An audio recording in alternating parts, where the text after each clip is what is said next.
Reading High School. I'm Mrs. Lacey from the Career Center and Guidance Department. I'm the college career coach. Today we have with us, excuse me, representatives from the Hispanic Center. We're going to take a few minutes to explore all the opportunities at the Hispanic Center. First, they're going to introduce themselves, and afterwards I'm going to ask them a few questions that will be helpful and important to you and important for you to know. Hi, my name is Mike Toledo, Executive Director of the Hispanic Center and a graduate of Reading High School class of '89. Hi, everyone. My name is Christy Luna, and I am the Higher Education Coordinator at the Hispanic Center. I am also a Reading High School graduate, class of 2004.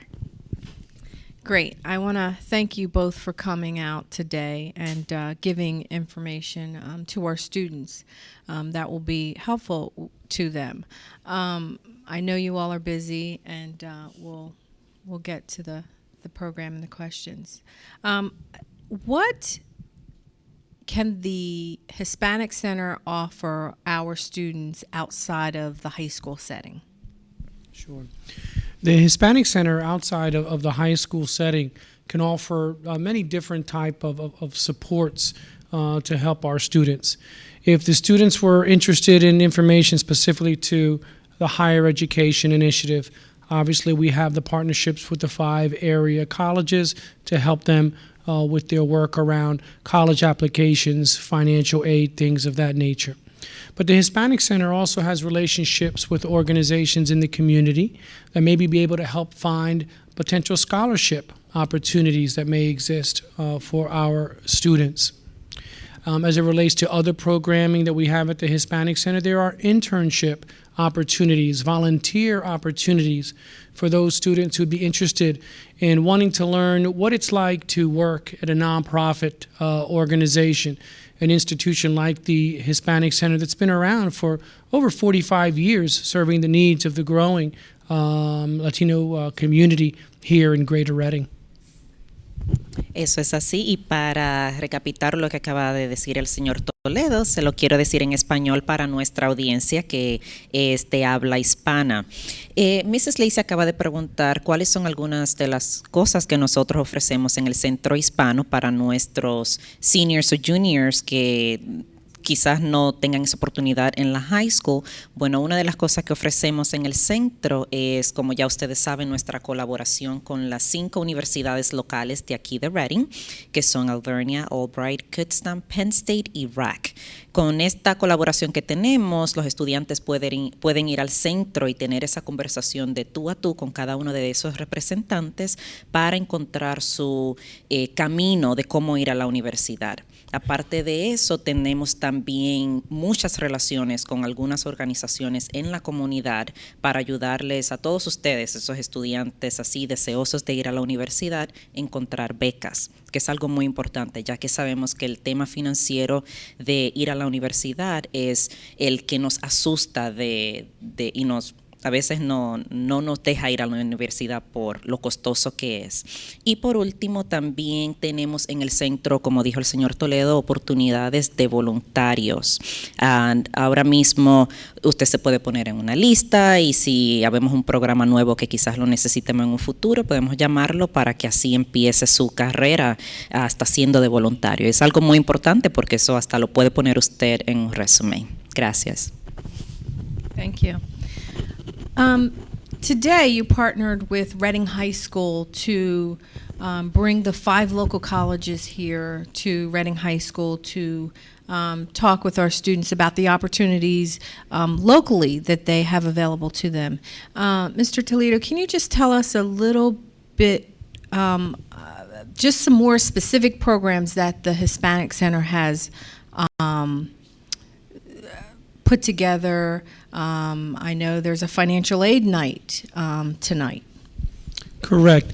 You know, at the Hispanic Center, what we try to do is try to provide the support needed for our students and parents to help them navigate the college application process. So tonight we'll be having a parent night, kind of a mini college fair setting at the Hispanic Center. In January, we'll have a financial aid night where we'll go over the FAFSA process and what parents and students need to know about the financial aid of going to school. And that's very important because one of the biggest challenges that in the Latino community, you might have students, it's their first time going to school, and the parents don't have any idea how to navigate that process. And the Hispanic Center wants to kind of put that to rest, wants to be able to help, be a support for the parents and students so that it can be an easy process as it relates to navigating, the college application process so that we can get more of our students onto a college campus after graduation. Eso es así, y como ya saben, la colaboración que tenemos con las 5 universidades locales de aquí de Redding, también tenemos un calendario hecho para esos representantes para que ellos vayan al centro. Cada semana hay un representante diferente en el centro hispano que puede usted hacer cita o simplemente ir de 3 a 4 de la tarde cada día que le toque a ese representante. Para su información, el calendario está en nuestro website, que es www.centrohispano.org, y está donde dice Educación Superior. El calendario está allí mismo que les dice cuándo los representantes estarán allí. También, aparte de eso, tratamos de poner pequeños eventos para que se les sea más fácil usted venir hacia nosotros o nosotros hacia ustedes, pero también para evitarle el viaje a una de estas universidades que muchos de nuestra comunidad, nuestros padres, quizás no puedan llegar hasta allá. Y para eso hemos puesto un evento que tomará lugar esta noche en el Centro Hispano. Se llama Noche de Padres y Ayuda Financiera. Esto será de 6 a 7:30 de la noche.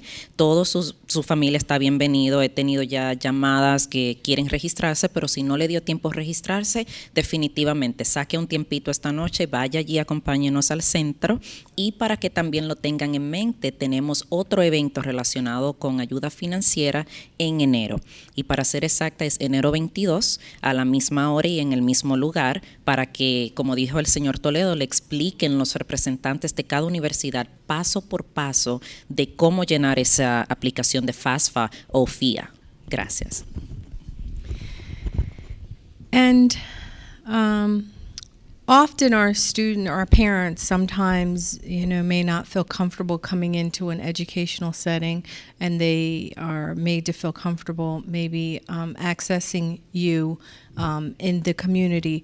Can you tell us just where you're located, maybe contact information, websites, things like that? Sure. The Hispanic Center is located at 501 Washington Street in Redding. We are located right across the street from the Wyndham Hotel and the post office, so right at 5th and Washington Street. Our hours are Monday through Friday, 8 a.m. to 4 p.m. Our website is www.centrohispano.org, where you can find information on the different programming that we have at the Hispanic Center to help meet the needs of our community, and also have contact information for the representatives that work at the Hispanic Center. Our email addresses are available on the website. The Hispanic Center is there to serve the needs of our community. Besides the higher education initiative, we provide information and referral services, financial literacy initiative. We have a senior center, one of the largest senior centers in the state. So we do a lot of different programmings to meet the needs of the community to help improve the quality of life for our individuals that come to see us, but the quality of life for their families as well. Y eso es así, aparte de, como dice el señor Toledo, tenemos información para que usted nos pueda contactar, que está el website, que se lo repetí anteriormente, www.centrohispano.org, y también están todos los contactos de todos la staff o los empleados del Centro Hispano allí listado en el website, y también me pueden contactar a mí, por supuesto, como la coordinadora de educación superior al 610-685-1264. Y como dice el señor Toledo, no solamente nos enfocamos en la educación, también tenemos otros programas que ayudan a nuestra comunidad. Tenemos el programa mayor que tenemos de información y referido, que si usted necesita ayuda con cualquier cosa, puede pasar al centro y los ayudamos. Y si no tenemos la respuesta, lo transferimos a otra organización que sí los puede ayudar. También tenemos uno de los centros de envejecientes más grandes de todo el condado, si usted no lo sabía. Tenemos allí los envejecientes que van diariamente a comer una comida saludable, también a aprender de cómo ser un poquito más saludables con ellos mismos.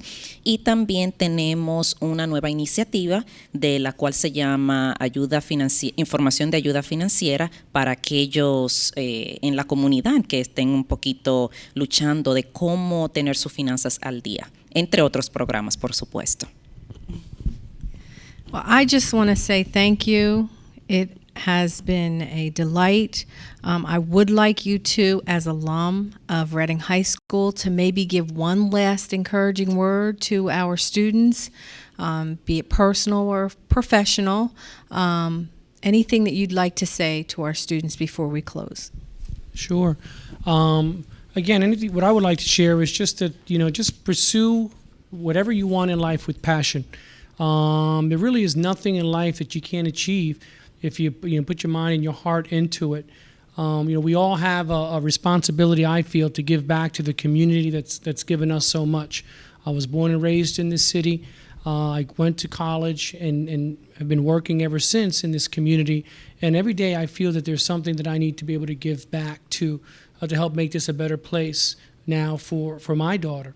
And I would extend that same invitation to everyone else.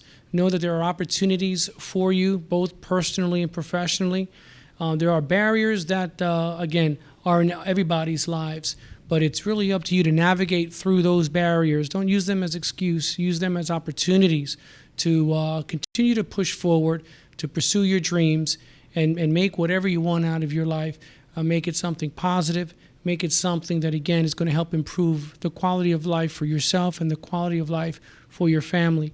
Know that you have an advocate in the Hispanic Center.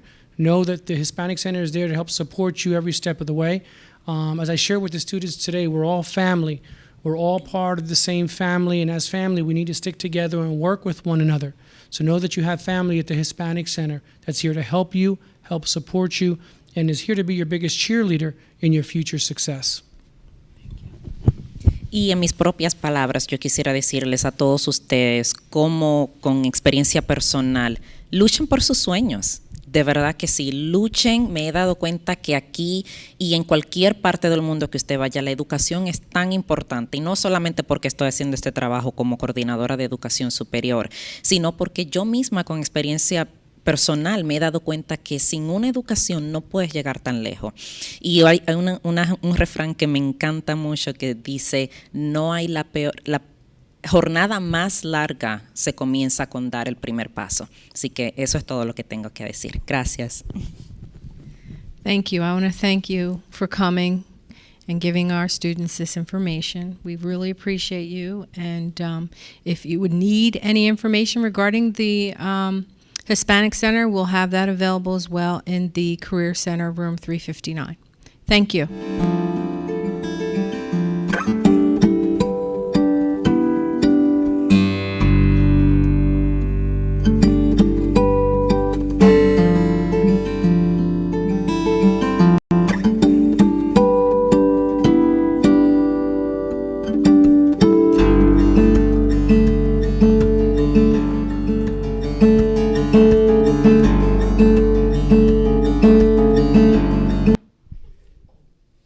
Hi, my name is Jasmine Morales, and I will be hosting tonight's show along with... My name is Mocha Baldwin. I have 3 of our seniors from the Reading High School's basketball team. Right next to me, I have Miguel Ruiz. I have Barbara Waples, and I have Jalen Branford.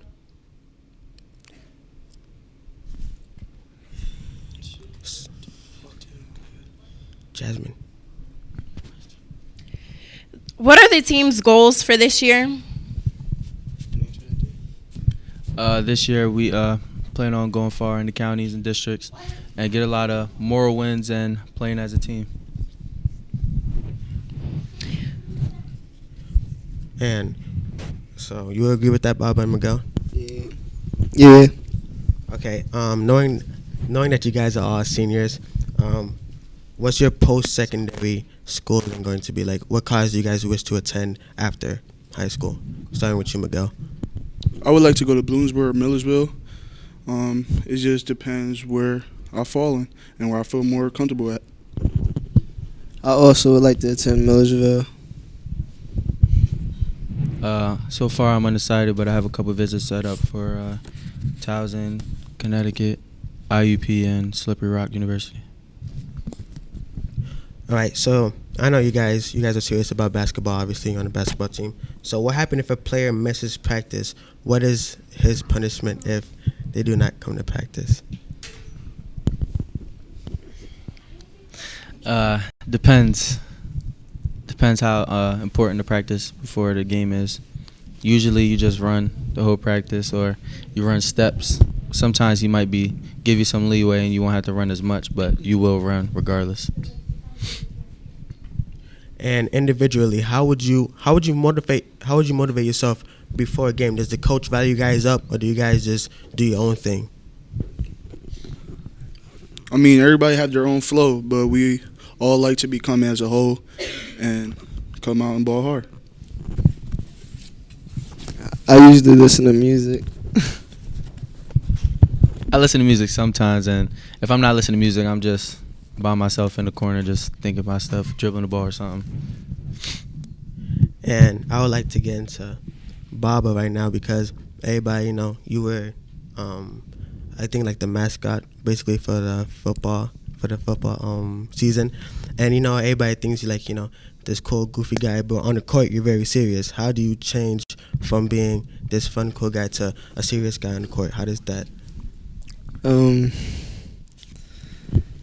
When I step between the lines of the basketball court, it's just all business, but I love to have fun off the court. It's just when I get between the lines, I have to be as serious as possible. And Miguel, this one's for you. I would like to ask you, is this your first year on the team? No, I've been here since 10th grade. Okay.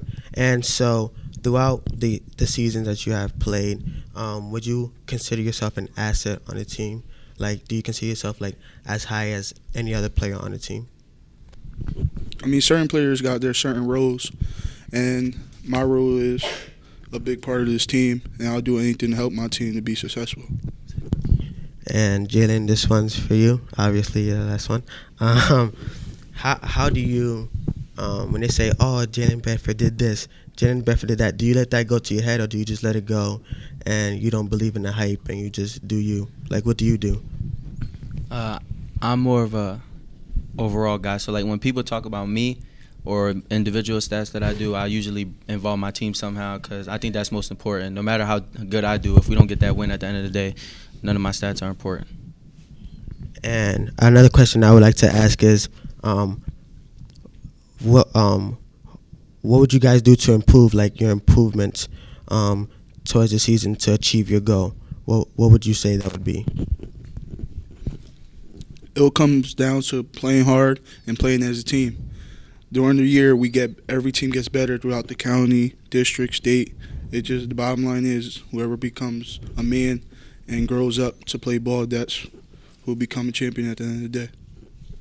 And individually, what do you guys think about your head coach, Perez? Like, in your own words, how would you describe him?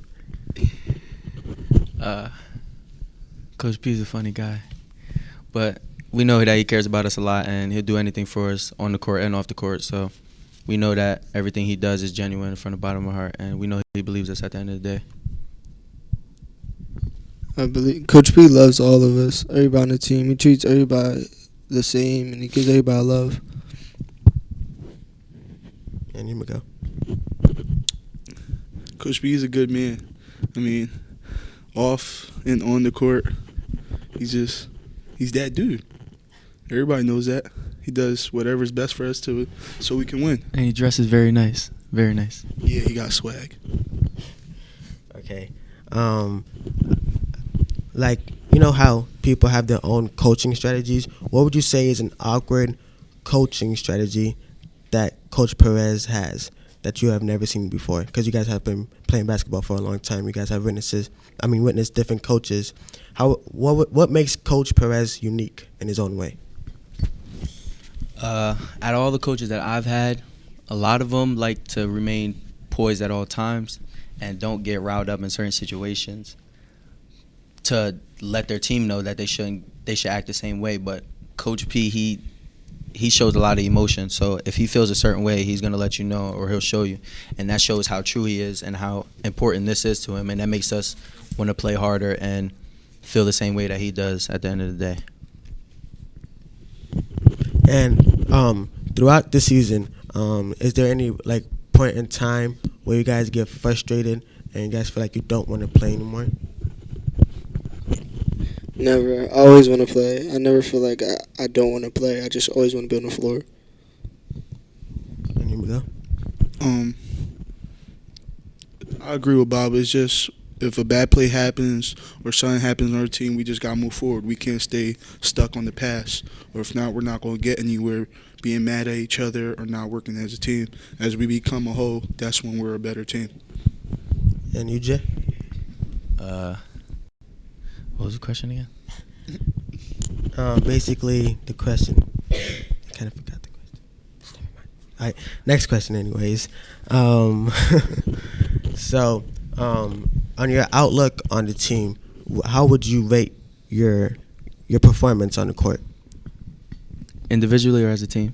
Individually and as a team, both. Individually, I try to do what's best for the team. I know last year I played a lot different role. Last year we had a lot more guys that were taller, and we had a lot more size on the team. This year we don't. So last year I played a lot of the 1 and 2. So this year I'm playing a lot of small forward or a power forward most of the time to make up for the lack of size that we have. And you, Baba? This year, like, it's been the same. I always play like the 1 and 2 and like been a floor general. And you go.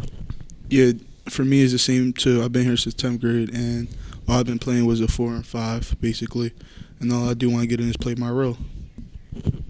All right, now saying that you guys have lost a lot of big men throughout the years, do you think that's like it takes a toll as a team, or it just makes you guys stronger for like other players to step up?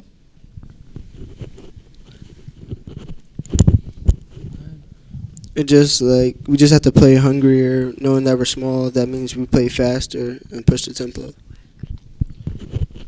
Yeah, when we push the tempo, there's probably no teams in the county that can get with us. Okay, I would definitely agree with that, and so I would like to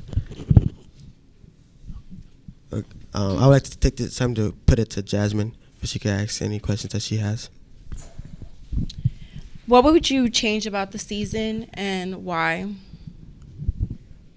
A lot of times we get caught up in like individual play, and I think if we moved the ball a lot more and played more as a team and focused on the little stuff as far as like rebounds and steals and diving for balls instead of like points and individual stats, then we do a lot better, including myself, because everybody gets caught up in it every once in a while. But the time that we become as one and as a team is when we're going to be a great team. Okay. So for each of you guys, what are your strengths on the court and what are your weaknesses? My strength on the court is defense, and my weakness, sometimes it can be offense. Offense is, I'm a big guy, obviously. There's other people taller than me, and it's harder to score.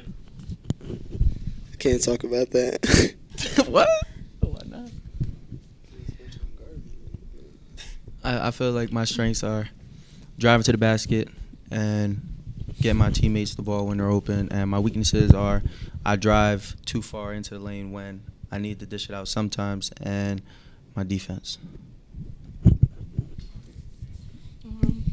What do you think the team can improve on to be better as a team? Like, Repeat that, please. what could the team improve? What can the team improve on? Our defense. Yeah, we got to stop a lot of people from scoring points. I mean, we score points regardless, but at the end of the day, if we don't score more than the other team, then we're not going to win.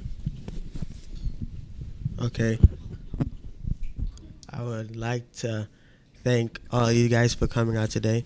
This has been a great talk, and I would like to put it back to one of the jazz band's numbers from the holiday concert.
Welcome back to tonight's edition of Nightlife. My name is Mr. William Siders. I'm the media specialist and Nightlife advisor at Reading High. I'm got a few of my Nightlife students with me tonight. We're going to talk a little bit about the Sandy Hook Elementary School shooting that happened back in December, it's only 2 or 3 weeks ago. But first of all, I'd like to have my students that are with me introduce themselves.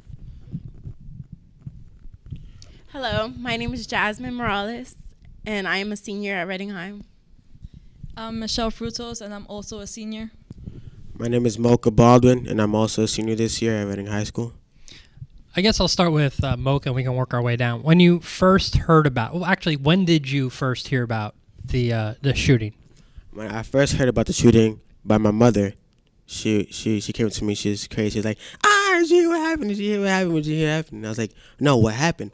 And then she was like, oh my gosh, this guy went to the school and he started shooting up like babies and all this kind of stuff. And at first I was like, why would a guy go to a school and start shooting babies? Like, it's an elementary school. I have nieces, So like that, you know, I could relate to like the families. Like if it was one of my loved ones, I probably would have went crazy. You know what I mean? So like just to hear that situation and that happen at that moment, it was just jaw dropping because it could have been at any school really, and any kid could have got affected by it. And my heart goes out to the kids and the parents who have to actually go through it. And right around Christmas time, that was hard. You know, they probably had presents or whatever that they couldn't really give them. So, yeah. The question was, when did you first hear about the incident? Was it so you didn't even hear about it at school? Because No. I was here and I actually got, I know I was supposed to do it, but I got a text message from FMZ on my phone. So my phone vibrated and I looked down and I saw the alert that said authorities are responding to a shooting at a school. So I immediately then went on to CNN.com to see what was up. So I actually found out during the school day about it. So when did you two hear about it? Well, I was at my VOTEC class, which I take early childhood education, and I was on the computer and I was with my friend, and we were on like CNN or something. It was like the first thing that pops up, and it was the shooting. So then we like go into it, and then it started saying like a man came and shot all these little kids, and I didn't know how to feel about it. Like we all came together like as a class. Like the teacher, she talked about it because we were in early childhood education. So like she was like really like she had a lot to say about it because she has kids herself and she didn't know what she would do if she had kids and they were in that school. She said, yeah, it's just really bad. What about you, Michelle? I first found out after school on Facebook, and then I started to catch on to like what was going on. So then I go to turn on the TV and I seen everything that was going on, and it was pretty shocking to hear what was going on about the shooting. What were some of your friends saying at school? What was the mood kind of Reading High the next day or the week after it happened? Well, to me, it seemed like as if the school, you know, they cared. They're like, oh, I feel sorry for the kids or whatever. But it wasn't really like, I don't think it was hitting them mentally until they did the Bob and the Kaka International thing to send them a fund or like I think it was an antimony. I think it was, yeah. And so I think that's when it finally got them like, hey, you know, this is actually a good cause because it's sad of what happened and it's such a misfortune of what actually occurred that day. And I would like to ask you a question because I know you have a little one yourself. So what was your reaction to it? It was probably a little different because, you know, as many of you know, I worked in TV news. So if I was still working in TV news, I probably would have just had, how are we going to localize it? And I maybe thought about, because I also have a 6-year-old niece. So that kind of really was like, put it in perspective for me because I was like, wow, you know, it could have been my niece.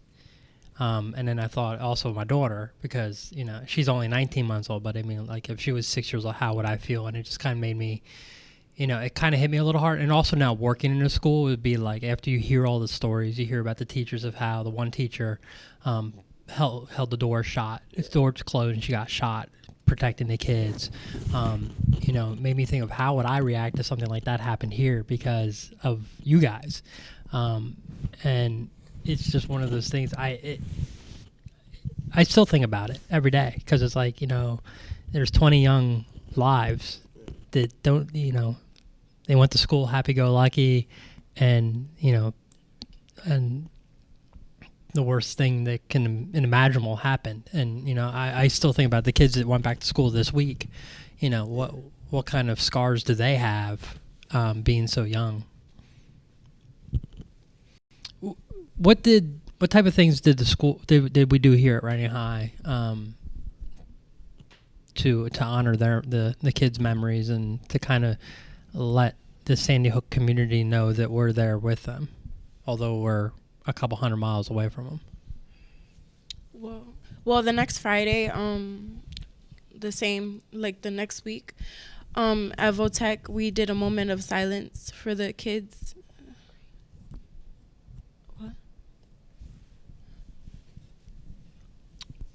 Mocha, were you? Yeah, I was gonna say something about the moment of silence. I was in the middle of a gym, and I remember we were playing, we were bouncing the balls everywhere, and we heard Terman, but we didn't hear what he said. And then some kids like, be quiet, it's moment of silence, it's moment of silence. And everybody's still playing basketball, and I'm holding the basketball for my team or whatever. I was like, yo, stop dribbling the ball. And then the teacher came in and started yelling at everybody, hey, show some respect, this and that. So, I mean, at that point, I kind of felt what the teachers were feeling, because some of the kids were actually being a little bit too immature for the situation because of the moment of silence. That I think that needed to be done. I think we need to remember what happened and all that kind of stuff. The one thing, it's funny. I actually walked into Mr. Terman's office right after it happened, and I manage, the school's website. I do a lot of media stuff in the school, and I also do the digital sign out front. And the next day, I just walked into his office and I said, you can say yes or no, and I don't really care, but I'm putting all the kids' names on the digital sign. It says the Red Knight community will never forget. And I ran, I think, a little over a week, because to me, it was the right thing to do. I didn't care if anybody didn't like it or not. It was just because, we go through you guys go through your lives every day, and it's just, you got your music on, and you just,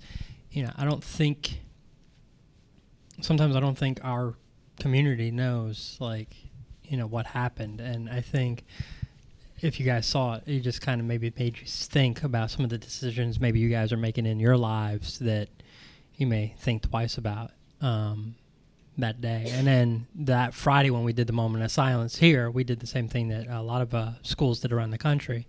I made a video with pictures of everybody and their names and their ages, and I couldn't watch it because while editing it, it kind of choked me up. So I actually had to walk out of the room because I couldn't watch it.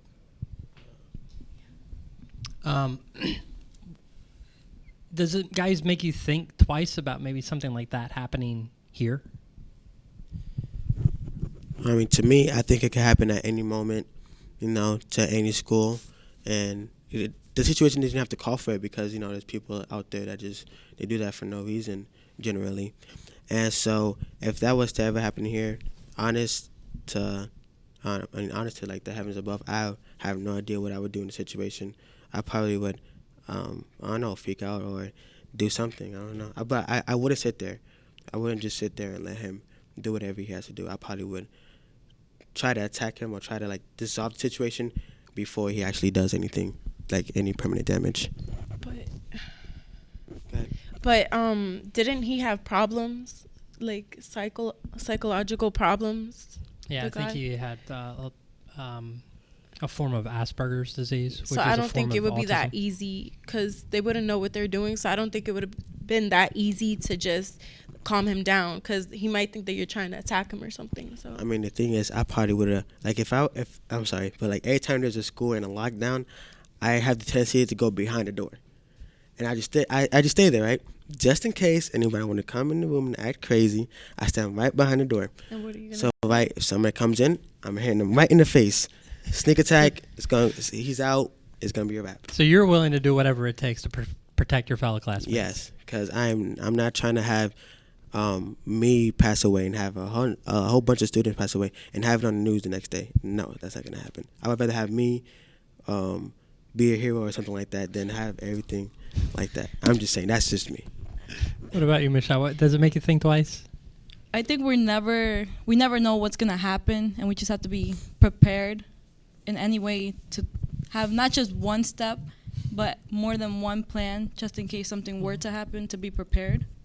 When, Mr. Terman comes on a lot, we do it, I think it's once a quarter. I don't know how many times we do it, but is it going to make you take, when we do lockdown drills and we do these different things, are you going to take them a little bit more serious now? Because, we're trying to make sure that we are prepared for, God forbid anything like this does happen here at Ray High. Are you going to take those kind of the drills, the fire drills, more serious, and or are you just going to kind of do what you guys always do?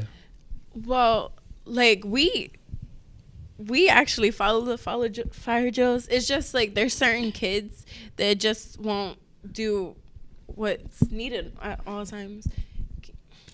You know, so I think just some students are the ones that haven't grown up yet and think life is nothing but a joke.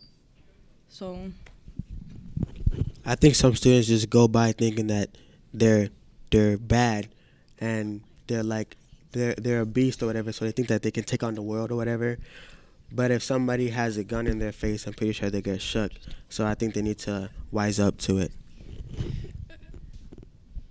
I know when I first came here, I mean, I've always respected teachers. I've always held teachers in very high esteem because I think I got one of the greatest educations by graduating here. And I'm where I am today with the successful career I had in TV news and other things because of the teachers in the Rain School District. But because of the stories you've heard about what the teachers did to protect these little kids and the things that they were telling them while, all this chaos was going on, do you guys kind of respect the teachers a little bit more, being like, wow, I wonder if, so-and-so would do the same thing here, that same thing? Does it make you kind of think of, what some of the teachers may do here?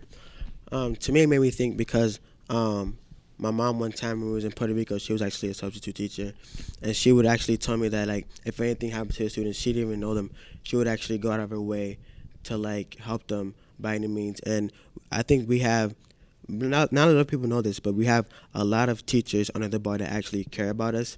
And so, like, that makes me appreciate teachers more because I know, like, if anything would happen, they would at least have our backs and know that we are protected. Even if the security guards can't get there, a teacher will step up and take what is needed to be done. Your guys' thoughts? Obviously, the big thing that's going to be starting now in the next couple of weeks, the federal government's probably going to be taking. I know President Obama's going to be probably bringing it up, but the whole gun control debate. There's. I guess the big question is, did you guys hear what the NRA wants to do? What their recommendation was? Their recommendation is to make our schools safer, that security guards should be armed, that we should have armed guards in the schools. Personally, to me, I think that's probably the most ridiculous thing you could do, because in my opinion, what's going to prevent the armed guard from going off the deep end and causing an incident in a school? I think having any kind of loaded weapon in a school while the school day is going on a constant basis is just asking for trouble. Because now a kid that decides to go off the deep end, he could look for the armed guard. I mean, to me, it opens up a bigger can of worms that I don't think anybody should get near. What do you guys think of that concept? yeah, because if a student is not like, if they don't feel, no, don't do that. Here, just change me. Just answer the question. I can't. Personally, I think guns is not the answer to anything to make things better. So they could have other ways of being prepared just in case, and guns isn't the answer, especially in a school setting. I believe gun control is very serious, and when you, if you want to give anybody gun control, it should be administered very, very carefully, because we don't know what these security guards are capable of. You don't know their mentality that day. What happened if they woke up in a bad day and then just, oh, you want to talk to me this way? You don't have your ID on? This isn't that? Boom. Like, what anything could snap at that moment. So I think, like you said, it would be absolutely ridiculous to have security guards with armed guns in the school that's fully loaded at all times. Do you guys think that we as a nation really need to look at our gun laws and say, yeah, no person really needs to own, an assault weapon or a gun that carries, a clip that has 100 rounds in it? Do you think, we as a society need to step up and say, look, in the past year we've had 4 major mass shootings in the country, because there was 4 this year. We had, the Temple. There was a Temple shooting, Aurora, Colorado, the mall in Oregon, and now Sandy Hook. I mean, the shooting at the movie theater. Yeah, that's Aurora. Oh, yeah. Okay. I mean, when do you think we're gonna say, what, enough is enough? We need to actually change as a society. I thought the time would be now, when they've seen a lot of little kids, they were like from 4 to like no, like from like 6 to like 9. I think that would, hey, that's where you draw the law. Nobody shot a firearm unless you're in the military or anything like that. That's where they should draw the line now. But if they keep on waiting, what else is gonna happen? That's the big question. What's next if not now? Michelle or Jasmine? I think they're using the guns for the wrong reasons and not using it for safety anymore. So in order to stop things getting worse, they need to limit the use and who they give the gun control to. Moving forward, as you guys get older, has this incident changed your opinion on just how you're going to conduct your lives moving forward?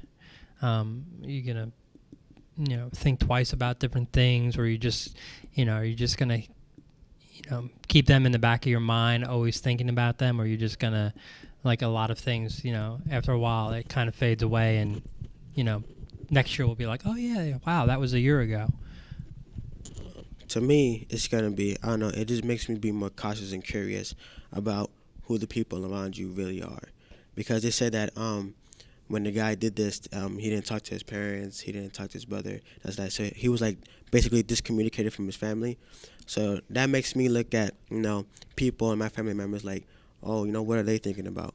Like, do they have any problems or anything like that? And to help them, for they don't have to do anything like this in the future to prevent it. That I just look at life more cautiously, that it shouldn't be handled carelessly. Like, we shouldn't just be partying all day, this and this and that. We should know who's around us and know our community and know what to say and what not to say at the right time. Michelle or Jasmine? I agree. It's taught me to be more careful and be more aware of my surroundings, and not just about myself, but ways to how to help out to prevent things from escalating to become worse. Jasmine? Well, I want to become a teacher when I'm older. So I think I don't really know what I would do, because I would be so caught up in the situation. I don't know what I would do. But I like the way the teachers, they handled it. Like, I heard one teacher, she hid her kids in cabinets, and it's something I don't even know what I would do. It's so bad. But I know you were in college when Columbine happened, so I think how do you still feel about that? Is that still in the back of your head when you think of all these things that are happening? Well, when another one happens, it's like, it takes you back to Columbine, because that was like the first major mass shooting in a school. I don't really remember watching a lot about it. I just remember the big thing I've noticed is that back when they were covering Columbine, you heard about the two gunmen. You always heard about their name. It was the two gunmen. You always heard their name. And even like in other stories, like we serial killers and stuff, John Wayne Gacy, we all know the serial killers' names. And I think it was kind of not neat, but it just shows a change in the media. And like CNN put a main focus is, we're not naming the shooter. We're not saying his name. We're going to honor the victims. And the part that really touched me, and I physically cried at home, when Anderson Cooper, when they finally released all the names of the victims, and Anderson Cooper was reading through the names on his show. And, you think of these Anderson Coopers, the John Kings and the Wolf Blitzers, and the people who are on the major network news, they've been to Iraq, they've been to Afghanistan, they've been into some of the worst places in the world. And when he would pause and there would be silence, and you could tell that he was fighting back tears, that really made me go, wow. This is truly an American tragedy, and because if an anchor who's supposed to stay cool, calm, and collective can't get through reading names, how is the rest of the country dealing with it? But it always takes back, like, I don't remember the date when Columbine happened, like the anniversary of it.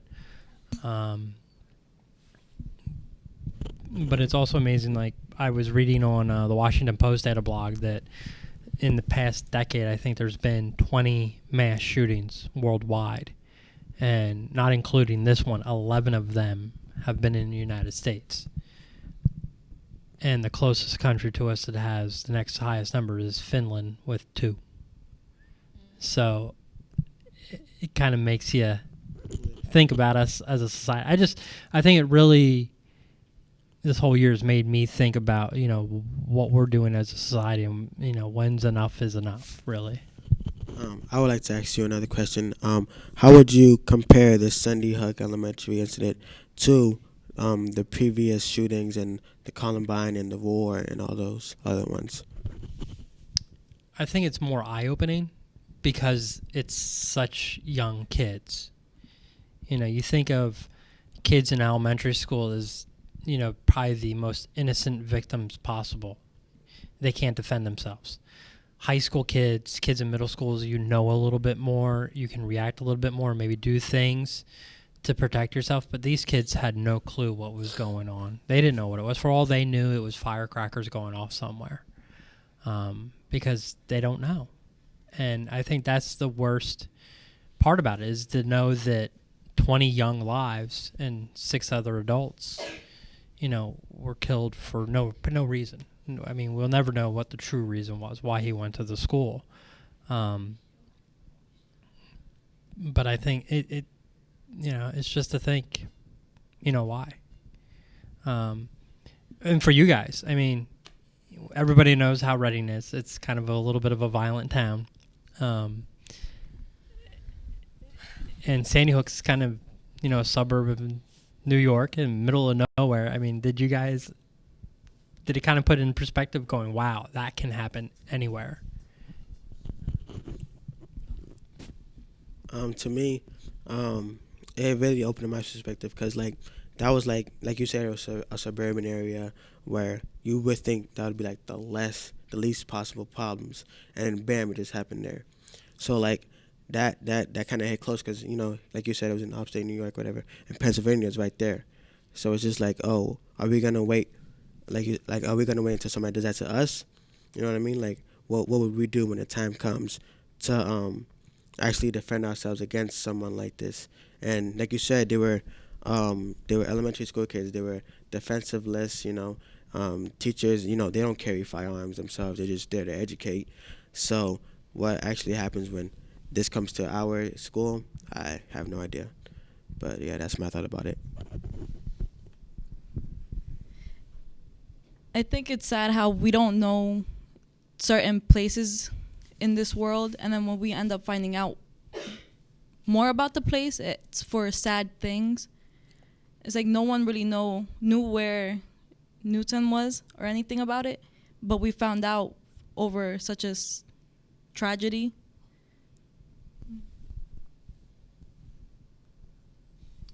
Now, Jasmine, you're getting into early. You want to be a teacher. Has this event changed your mind at all? Has it made you more passionate? I mean, does it make you think twice about what you want to do? Well, I always thought about that, because when you go into that, there's always that because when I was smaller, you always have those weather drills, fire drills, or what are they called? Lockdowns. And lockdowns are scary, when you're little. So you always think about what's going to happen. I don't know. I'm still the same because I still want to help people. I still want to help kids because you don't know what their situation is at home. And when they come to school, I want to be able to help them and make them feel better about, they can go someplace happy. But if you never know, you never know what other people are thinking. So if they're thinking of harming themselves or harming other people, I can't stop that. I can't stop them from what they're going to do. So I just have to hope for the best, You can't really stop the future or know what's coming. I'm not a psychic. If you would be, I would ask you what the lottery numbers are. I think we all would be ooh, Jasmine's a psychic. Finally, my final question for tonight for you guys is, how will you remember the tragedy? What are you going to take away from the tragedy? And try and either pay it forward, as they say, to honor their memory. I mean, is there anything you're doing? I know there's a thing on Facebook. I'm a fan of one of the pages, and they say there's, I think it's 27 positive things to do. That there are 27 acts of kindness to do this year. Is there anything you guys are going to do this year, the rest of your lives, to kind of say, you know, we'll never forget? Like we say with September 11th, we'll never forget. Is there anything that you guys are going to do? Well, since my mom is very religious and we're a very religious family, what we do is after every big event, we remember the date. And on that date, we get in a circle and we pray for people that, you know, the people that lost their lives, people, their family members, and hope that they went to heaven and they have a prosperous afterlife, you know, because that's our family beliefs. But that's what we do every year. We do it for 9/11, and we do it for, obviously we're going to do it for the Sandy Hook situation. We did it for war. We constantly do it. You going to do anything, Michelle, to kind of honor their memory, or? I guess just pray for their family members to help them get through what they're going through right now. For everything that I go through, I always have them on the back of my mind because of what I want to get into. So that'll always be in the back of my mind. It's a big deal. 20 lives were lost. So I always try to keep it with me. Well, I'd like to thank you guys for joining me and talking about this. We'd like to thank you all for joining us tonight. I hope you enjoyed the show. Just a reminder that we will be back here next Monday night with another live show with some exciting topics by the students, and we hope you will tune in. And thank you, and have a good night.